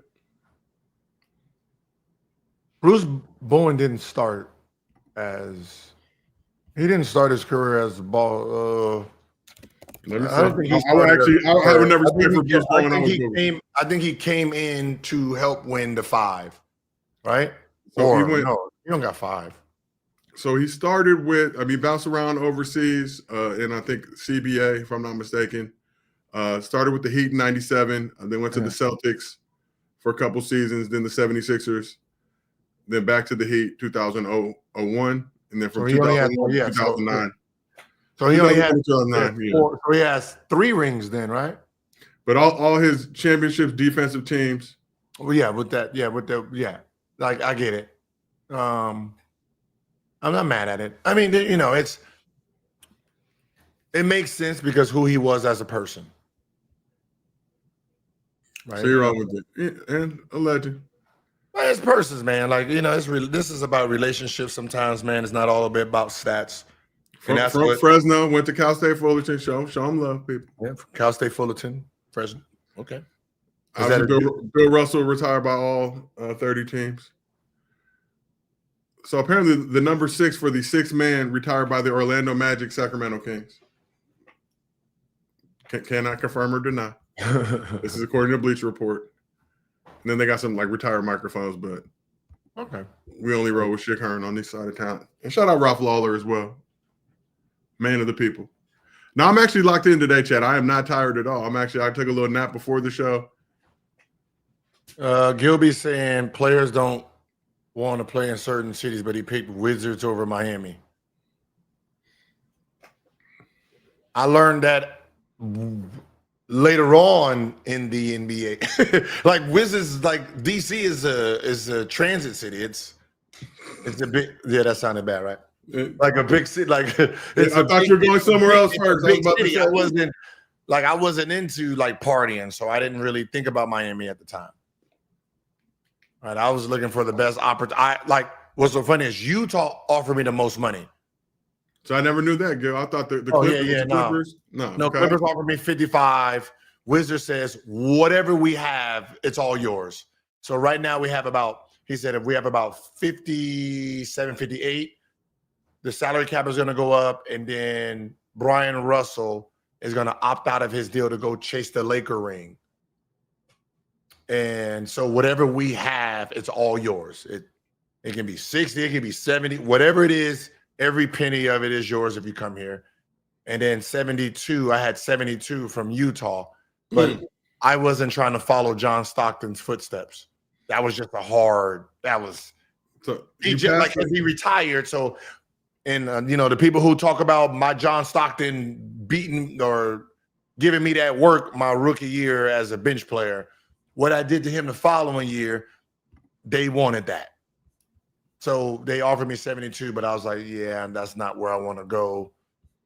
I said transit city, not transit. You said transit city. I said transit, meaning that's where everybody comes in and out, and it's one of those cities. Isn't that the word you use for that? Transit? Transit. Right? I'm not sure, Gil. I'm a Los Angelino. DC is a transit city. Oh, so somebody said it, yeah. I'm a Los Angelino. The Amtrak. So people from New York, everybody's coming in now because it's the capital. So most of the people that's there working and stuff don't live. They wasn't there. They were coming in. Boom, boom, the boom. DMV. The DMV. Chocolate City. A fine place. Not a terrible, honestly, not a bad place to live. Where? In Washington. Yeah, DC. Cracking. Now I'm like fucking Rashad. Just ChatGPT. What color do I like? The House of Representatives, ladies and gentlemen. All right, we got some other things to talk about. I ain't got shit to do today. It's Saturday. I got dinner. I got dinner. What time is dinner at? I told an hour and a half or 2 hours max. Okay, so we're at 140. About 7 minutes. 7. All right, so let's talk quickly then. So let's talk Micah Parsons. We'll be in Dallas next week doing some things. We can't tell you guys just yet. Don't pull up on us. 5-star hotels, elite travel. So, Gil, you recently posted a video on social media offering your opinion on Micah Parsons' contract situation with the Cowboys. Mm-hmm. You said Parsons should try to repair the relationship with Cowboys owner Jerry Jones to get the bread he deserves. I think you made comparison between made moves and side boos, and side boo's ability to get a little bit more by acting correctly. So Micah Parsons saw the video, offered this response. He said, Gil, with 2 L's, Gill, said, Gil, we don't sign 360 deals. Mm-hmm. So Parsons on the sideline for the Cowboys' final preseason game against the Falcons Friday, was spotted eating nachos before the game, taking a nap, it appeared to be, on the trainer's table during the game while he waits for this contract situation. Obviously, he's already requested a trade, told the team, get me out of here. Cowboys saying they need a Herschel Walker style amount of assets if they were going to make a trade for him. But what are your thoughts now on this whole Micah Parsons situation and him actually responding to you both in the Adidas family? Saying, we don't sign 360 deals. No, yeah, it was no, obviously it's no, this. It's just, just from my experience in being on the side of having a conversation with the owner himself. Yeah. Right? Talking with him every day, understanding how, the man who writes the check thinks. Right? And remember, I was off of 3. I had 2 knee surgeries. They told the owner he's done. He would never be the same. We offered him $80 million. The owner, Mr. A. Poland, heard $80 million. He got offended. Like, wait, what? No. And then called me and say, hey, listen, that's not me. Whatever your number is, that's your number. You do with it what you want. I heard you're going on vacation. Whatever your number is, 200, 150, it's yours to do what you want with, right? He said, you lived up to what you said you was, so you held your end of the bargain. I'm going to hold up mine, right? I probably won't be long enough to see your contract, but you're going to be the last big agent I sign. And that was our conversation when I was going on vacation. How did that make you feel, Gil, hearing that? Amazing, because we had a relationship, right, outside of basketball, conversation, talk, giving me advice, right? He's probably the only owner that I heard that I had a charity event, half of it he donated to. Wow. So I had Scores for Schools program where every point I scored, $100 went to that school. So when I scored 60, 6,000 went to a school for computers and stuff. Okay. But so different schools, the same school, different schools around the DC area? So I did 41 schools. He chipped in, heard about it, and then he did the other 40. So all 82 games. So these schools were getting different amounts of bread, right? Because some schools were getting what on the 20s? 3,000. Somebody got the 5,400, and the motherfucker got 1,100. If I scored 1,100. But come on, Gil. But you know, so now think about it from the psychological. The school is like shoot the ball, shoot. Yeah, so you know it encouraged ball hogging. You know, for the kids, for the kids. I can just shoot for the kids. So you know, I understood the relationship side of it. So when I tell players, and Jerry said it in that line that made me think of it, like, oh shit. He said, I have to feel good about this. For this all the work, I have to feel good about signing him to this contract. And that is the reality of it. So I'm saying, hey man, listen, fuck your agent, fuck his agent, fuck them lawyers. Sit down with the man that's writing that check. You have the conversation. You go fishing with him. That is middleman shit loses trend. You know, you get lost in translation. But there was a report though that Jerry tried to negotiate with Micah Parsons without his agent present, right? So cool. But cool. I don't without my agent.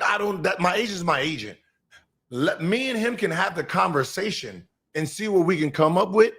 When it's all said and done, I can report back to my agent, but I want to deal with the person in real time.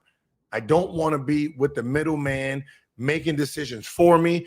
That man's lawyer is talking to my lawyer. That lawyer is going back and forth with that lawyer. Most of the time, they having conversations, 6-7 conversations before it even get to you. Yeah. You don't want that, right? That's true. I want to deal directly with the guy who writes the check that I'm going to be putting my legacy, my family's future on. I'm not going to and that's what people are scared to talk to the boss. Yeah. Get to know the man who writes that check. When you got to write a check, there's some checks you write you feel good about, and there's some checks you be like, man, dude, God damn. You don't want to be the goddamn. You don't want to be the goddamn. I can tell you that for damn sure. Because the goddamn is I gotta write this. I'm forced to write this. Right? So you got more years left in your contract. You know, I'm just going off of, Jerry Jones talking. But he obviously wants you, your franchise. He can do whatever he wants to make the life unpleasant. You don't want that. You don't want it. Ain't that shit, man. You got to think about your money. Fuck our egos. Think about your money. If you worth what you say you're worth, the only way you get that is to make that person feel good about it. Only way you make them feel good about it is having that conversation. This is an old white man, dog. I'm a 3-time All-Pro. He's a football player, and to you, I'm pretty sure when he goes talk to his friends, nigga, you the one he's bragging about. Yeah, I got LT. I got me a dog over here. So he's bragging to his friends about you. Right? So you got to use that to your advantage. Go golfing with him.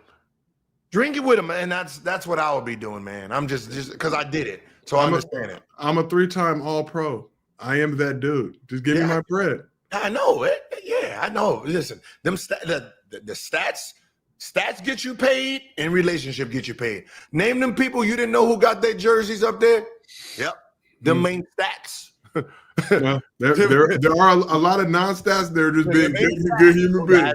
That's they shaking hands with the balls, kissing the kids, waving to the kids, high-fiving the kid. That's that relationship. Yeah. Sometimes you got to play both of them, man. And that's all it is. You got to play both. Don't let your ego fuck up your money. I can say that. And that's what I'm saying. If you were, what I say earlier in the chat, in the stream, if you're guilty, you need a lawyer. If you're not guilty. If you're not guilty, you definitely need one. Hey, if you good, you get your money. No. If you're bad, you get your money. If you're really good, you want your money. It's somewhere around that. I fucked that one up. So, quick before we go, we can either talk Paige Beckers dropping the 44 piece, or we can talk Malik Beasley getting cleared of all wrong. Malik Beasley. Wait, the WNBA still playing? Shout out Paige Beckers while we're here. 44 piece on the LA Sparks, the most by a rookie WNBA history. I thought by an actual rookie was over. No, Gil, stop. They're making them play back to back. They're messing with the bread. I mean, I'm gonna just be honest. Soon as they stopped throwing it and they started arresting people, they took the fun away. They're playing with their bread. Paige out here dropping 44. She dropped 40, okay. Broke Candace Parker's previous record of 40. What's so funny? Like, I'm gonna just be honest with you. Go ahead. It was about 3 weeks ago. It was fun. Now, have you noticed every time we hear from the WNBA kind of side, it's like this negative tone? Well, I mean, right now it's like, we don't want to play double back-to-backs and stuff like that. Yeah. It's not like they're reporting. It doesn't say it's like she's they like, say she my twin.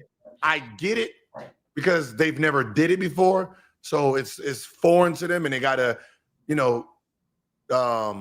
slow play that into probably like next season, do some summer league games or whatever. But when it's being reported of WNBA right now, it's never really positive coming from there. And I don't know if that's intentional because they don't want to pay them money, but it's like they're losing their aura. And I'm pretty sure that's because the face ain't been playing. Because obviously we haven't been hearing about Caitlin Clark or nothing like that. So obviously she must not be playing. And why aren't we hearing about Paige Beckers, Gil? 44 piece. She had 44. UConn.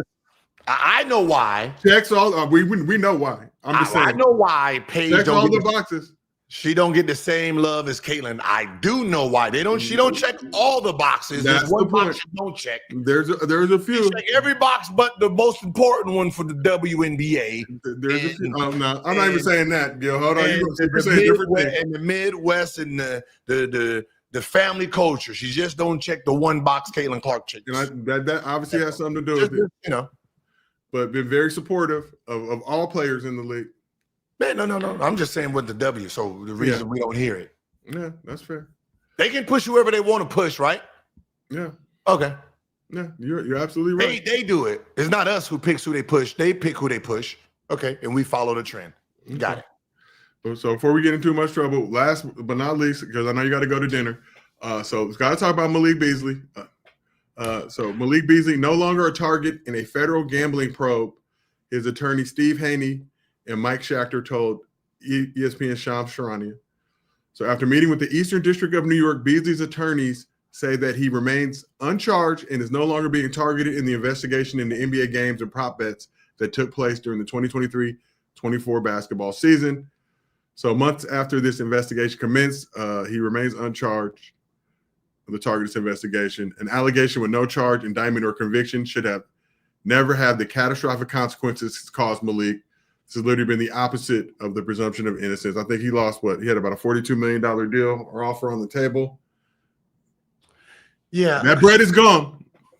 And that's the bad part about it, because he had $42 million that was supposed to be given to him. We don't know how that would have trended. It could have been more, but we know what the number was reported. And then you guys, they came in with this accusation, and then, our bad. We was off. Mm-hmm.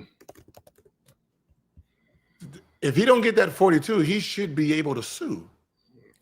Duncan Robinson got his bread. Like, you should be able to sue because your malice intention and what you thought, like, you should have got the evidence first before you threw my name under investigation. Like, investigation should be some quiet shit. Boom. But you know how it goes on there. You know what I mean? So that is a form of defamation. That is a form of defamation. I don't care how you look at it. It cost him in real time, and he's innocent. No. All charges. Sue. You should be able to. Somebody has to come up with the bread. Somebody owe my ass $42 million. Yeah. At least on the bottom end. Because this is nasty. We could have got this resolved by June 30th. The reason I say that is, what stops them from doing Same. What stops them from doing it to the next person and the next person and the next person that they think, oh, he missed a few shots. Oh, it kind of looks weird. And why would he do this play in this time? Some niggas is just stupid.